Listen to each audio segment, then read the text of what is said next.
Shalom saudara-saudara yang terkasih dalam Yesus Kristus. Bersama kami keluarga Pendeta Nofri Fata dari Heavenly Light Ministry, Lighting the World, Serving the Lord. Pembahasan kita saat ini adalah 5 kunci keberhasilan pernikahan. Dan ayat tema kita saat ini dari dalam Kejadian pasal 2 ayat 18.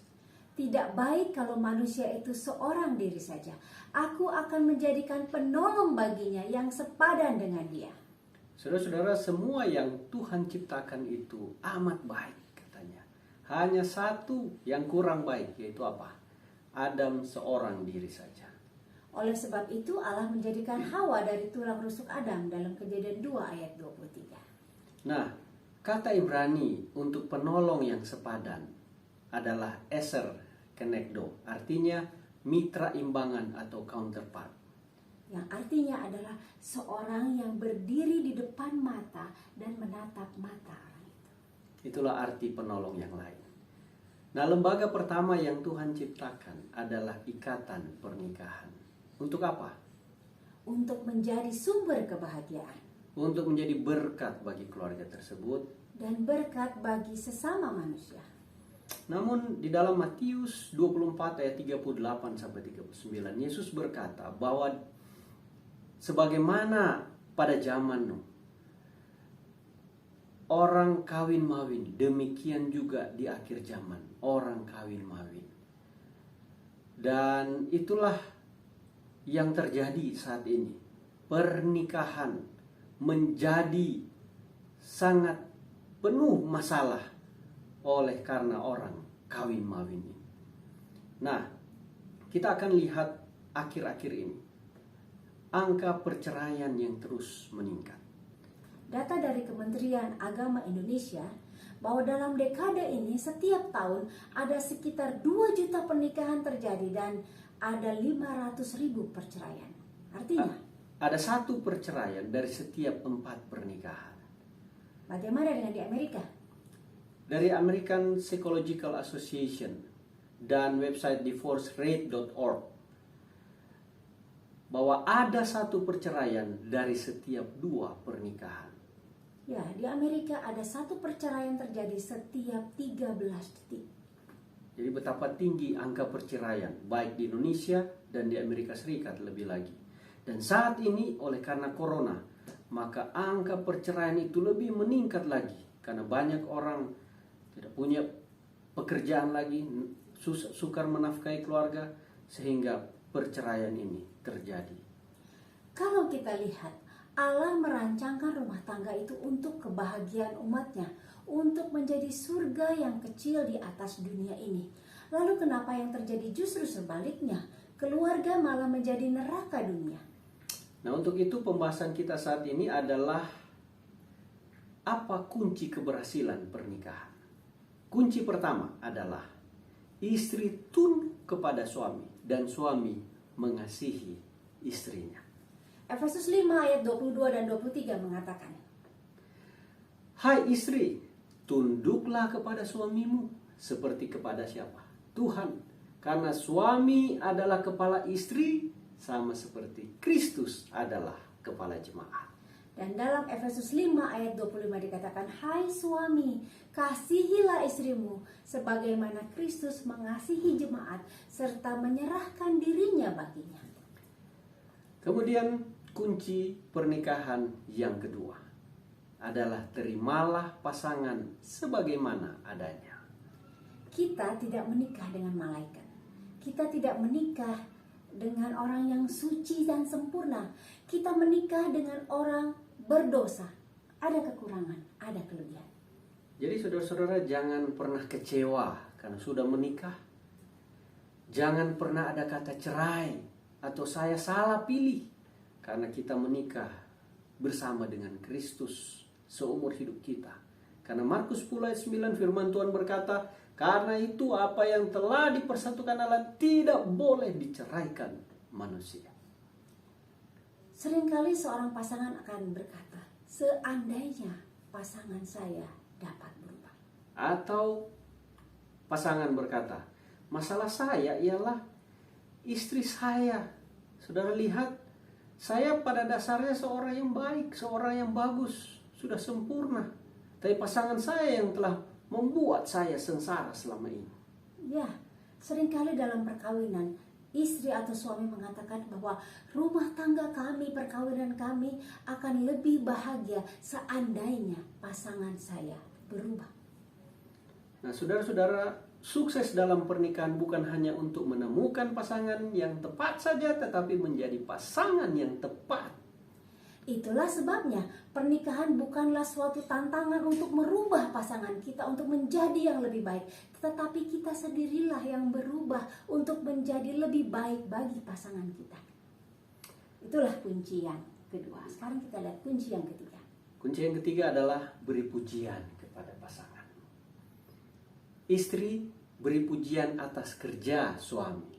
Contohnya, suami apapun pekerjaan dia, ketika dia pulang membawa hasil dari pekerjaannya, berapapun itu, walaupun mungkin kecil, istri katakan, suamiku terima kasih untuk gaji, untuk uang yang sudah engkau berikan bagi kami. Nah, suami beri pujian akan kecantikan, masakan, kerapian, dan kerajinan istri.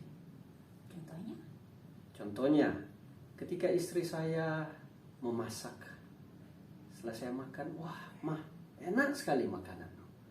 Atau dia berpakaian, berdandan, saya akan katakan, mama kamu cantik sekali. Dan inilah pujian yang kita harus berikan kepada istri atas apa yang dia lakukan di rumah tangga. Kenapa kita harus memberi pujian kepada pasangan kita? Karena keperluan mendasar dan hal yang paling diinginkan dari seorang wanita adalah nomor 1, perhatian. Nomor 2, perhatian. Nomor 3, perhatian. Ternyata perhatian sangat penting untuk seorang wanita. Itu katanya keperluan mendasar.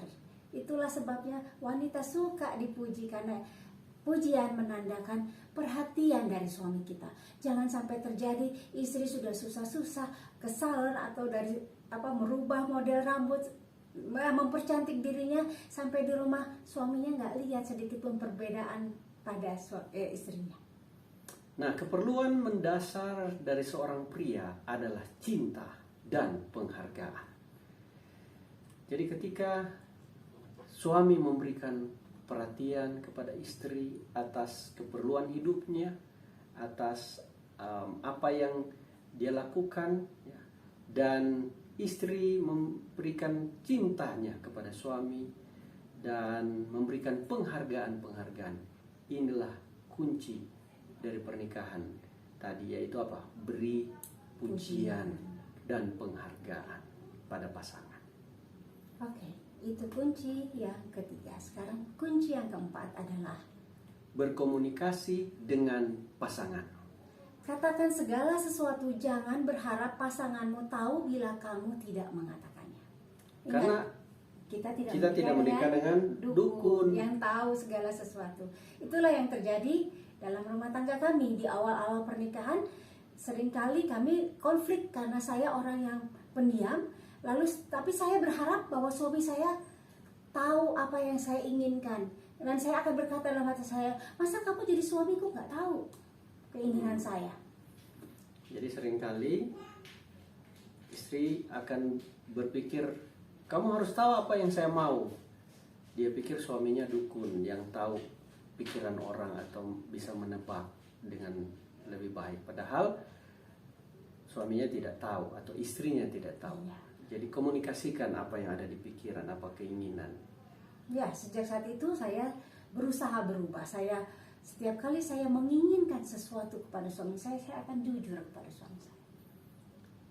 Karena 70% masalah rumah tangga adalah akibat gagal komunikasi. Poor komunikasi yang buruk. Nah, ada satu statement yang terkenal berkata demikian. Jika suami berbicara, istri mendengar. Jika istri berbicara, suami yang mendengar. Bila dua-duanya berbicara, maka tetangga yang mendengar. Jadi belajarlah mengkomunikasikan semua masalah, semua apa yang ada dalam pikiranmu kepada pasanganmu. Dan kalau ada masalah, selesaikan hari itu juga. Jangan bawa masalah kita ke ranjang. Bukan ke ranjang, ke tempat tidur ya. Ya. Jadi jangan biarkan amarah, masalah sampai matahari terbenam. Ya. Selesaikan sebelum kita pergi apa. Kenapa kalau kita membiarkan amarah kita sampai matahari terbenam? Karena di dalam tulisan Roh Nubuat yang ditulis oleh seorang penulis tentang masalah-masalah rumah tangga, yaitu Ellen White, dalam bukunya Rumah Tangga Advent halaman 16, dia berkata, ibu bapalah yang menciptakan sebagian besar suasana lingkungan rumah tangga. Maka apabila ada perselisihan paham di antara mereka berdua, ibu bapak, maka anak-anak akan turut merasakan roh yang sama, roh perselisihan itu. Akhirnya anak-anak yang jadi korban ya ketika masalah tidak diselesaikan, tidak dikomunikasikan. Itulah sebabnya rahasia keberhasilan perkawinan yang keempat adalah komunikasi. Dan kita pergi ke kunci yang kelima, yaitu berdoa dan beribadah bersama-sama. Keluarga yang berdoa bersama-sama akan dekat bersama-sama. Karena tanpa persatuan kerohanian, spiritual, tidak ada persatuan yang utuh, bahkan dalam hal seksual pun. Jangan lupakan ibadah pagi dan ibadah malam, karena suami istri yang dekat dengan Tuhan akan dekat satu sama lain.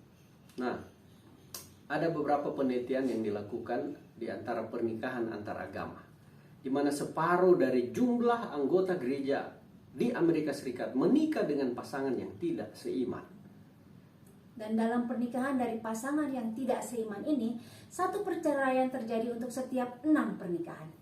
Dan angka perceraian di antara pernikahan yang tidak seiman lebih 2 kali lebih besar dari mereka yang menikah dengan yang seiman. Nah, dalam pernikahan dari pasangan yang seiman, ada 1 perceraian terjadi untuk setiap 16 pernikahan. Jadi sangat kecil perceraian jika pasangan itu seiman.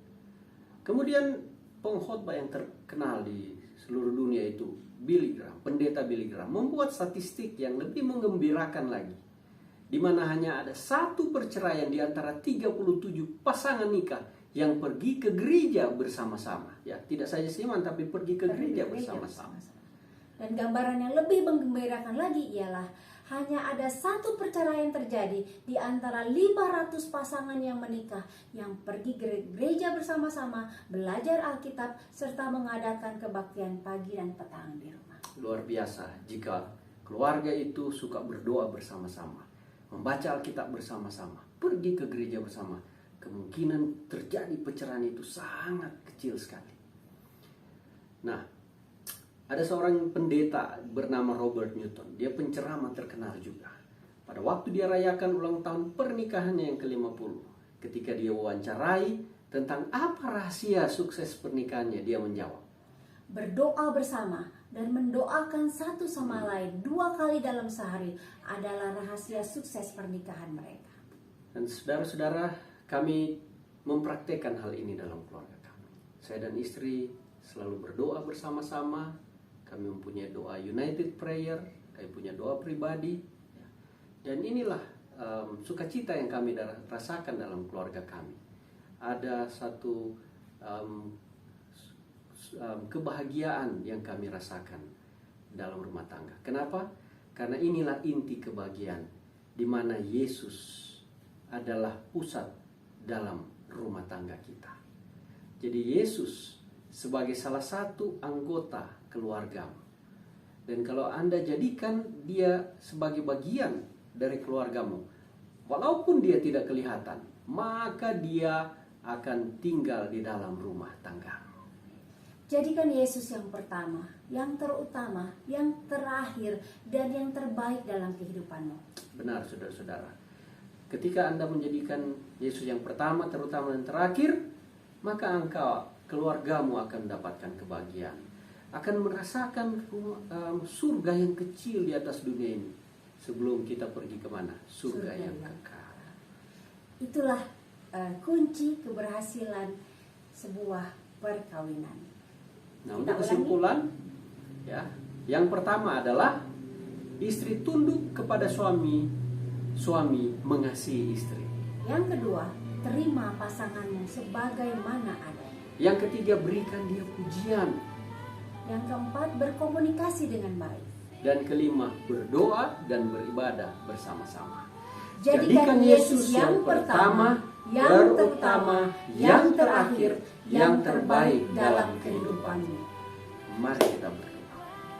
Tuhan Yesus sebagai pencipta dan yang merancang lembaga pernikahan, kiranya Roh Kudus-Mu akan menuntun setiap keluarga, rumah tangga yang mendengarkan pekabaran ini untuk mempraktekkan kunci keberhasilan pernikahan ini, dan mereka akan memiliki pernikahan surga yang kecil di atas dunia ini untuk mempersiapkan keluarga mereka bagi surga yang kekal.